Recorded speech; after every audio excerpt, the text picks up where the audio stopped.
चेहरों के नाम को लेकर तो कोई चर्चा ही नहीं थी, लेकिन तीसरा नाम सामने आ गया। इसके बाद चर्चा बन पड़ी, और चर्चा इसलिए कि जब जब ऐसा कुछ होता है तो हरियाणा के पुराने अतीत को देखें तो याद आ जाता है और चर्चा भी हो जाती है। मैं आपसे समझना चाहूंगा कि सतीश नांदल जी पार्टी सिंबल पर नहीं आए, निर्दलीय मैदान में आ गए।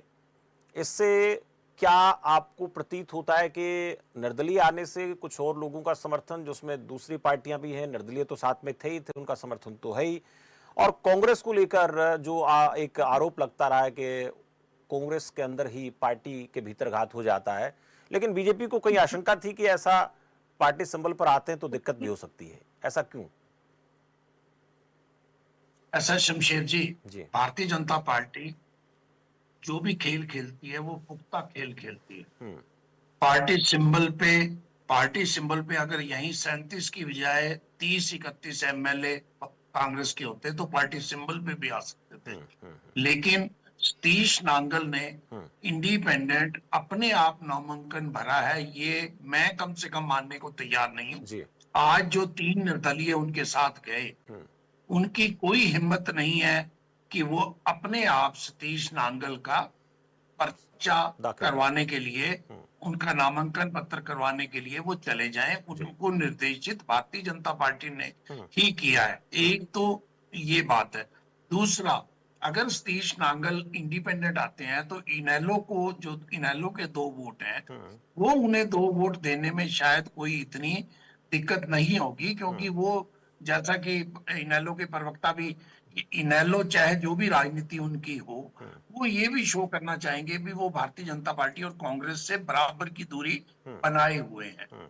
लेकिन मुझे नहीं लगता भी सतीश नांगल को कोई सफलता मिलेगी, और कांग्रेस अगर 37 विधायक होते हुए भी कांग्रेस अगर नहीं जीत पाएगी तो शायद Congress party as a political party बिल्कुल फेल पार्टी होगी।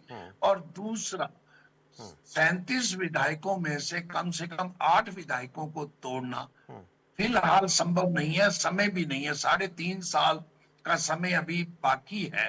3.5 साल पहले 8 विधायक कांग्रेस से बगावत करेंगे, मुझे नहीं लगता ऐसा होगा। लेकिन 1-2 विधायकों का भी अगर खेला हो जाता है तो कांग्रेस की बदनामी होगी, और भारतीय जनता पार्टी अपने वोट जब सतीश नांगल को दिलवाएगी, 17 अपने वोट, तो वो कह के अनाउंस करके उनको वोट दिलवाएगी। इनेलो के भी 2 वोट आ सकते हैं और इंडिपेंडेंट के भी आ सकते हैं, लेकिन कांग्रेस पार्टी में इतना बड़ा विद्रोह होगा संभव नहीं है। जो उम्मीदवार लेके आए हैं वो ना तो हुड्डा गुट के हैं, ना रणदीप सुरजेवाला गुट के हैं, और ना ही वो शैलजा गुट के हैं। वो सीधे राहुल गांधी द्वारा भेजे गए उम्मीदवार हैं, और पार्टी ने जो भी सोच समझ के पार्टी ने उनको किससे प्राथमिकता दी है, उदय भान, अशोक तावर, जो 2 प्रदेश अध्यक्ष जो लॉबिंग कर रहे थे, रावदान सिंह, इन तीनों के लिए इस बार लॉबिंग हुड्डा साहब कर रहे थे। और हुड्डा साहब और रणदीप सुरजेवाला और सभी 34 विधायक आज कांग्रेस के साथ गए। मुझे ये लगता है कांग्रेस इस चुनाव में कम से कम इंटैक्ट रहेगी, और हो सकता है नाम वापस लेने तक सतीश नांगल नाम भी वापस ले लें। भारतीय जनता पार्टी अगर अपना सिंबल पे किसी को चुनाव लड़ाती तो ना तो वो नाम वापस लेने वाली बात होती है, हो सकता है ना भी नाम वापस ले, खेला करने की कोशिश भारतीय जनता पार्टी करे, क्योंकि भारतीय जनता पार्टी के पास इस समय पावर है। लेकिन एक बात मैं कहना चाहूंगा, भारतीय जनता पार्टी पहले 2 संदेश दे चुकी है।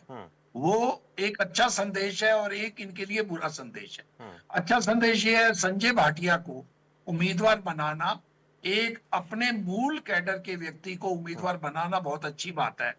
लेकिन कांग्रेस से जो बगावत करने वाले लोग थे, चाहे किरण चौधरी थी, चाहे कुलदीप बिश्नोई आस लगा के बैठे थे, या एबीसी की और लगा के बैठा था, वो इनके लिए बुरी बात है। इसलिए शायद कांग्रेस में इस समय सोचेंगे भी जब काम निकल जाएगा कांग्रेस के उन नेताओं के लिए एक सबक हो सकता है, जिनका हो सकता है अंदर खाने किसी बात को लेकर झुकाव हो। मैं आऊंगा भाटिया साहब के पास, इसी विषय पर चर्चा हम करेंगे। लगातार चर्चा जारी है, क्योंकि ये चर्चा नहीं होती अगर 2 ही उम्मीदवार मैदान में होते, लेकिन तीसरे के आने के बाद चर्चा हो गई है, और इसलिए हम विस्तार से बात करना है। फिलहाल एक छोटे से ब्रेक के लिए रुकेंगे, ब्रेक के बाद ज्यादा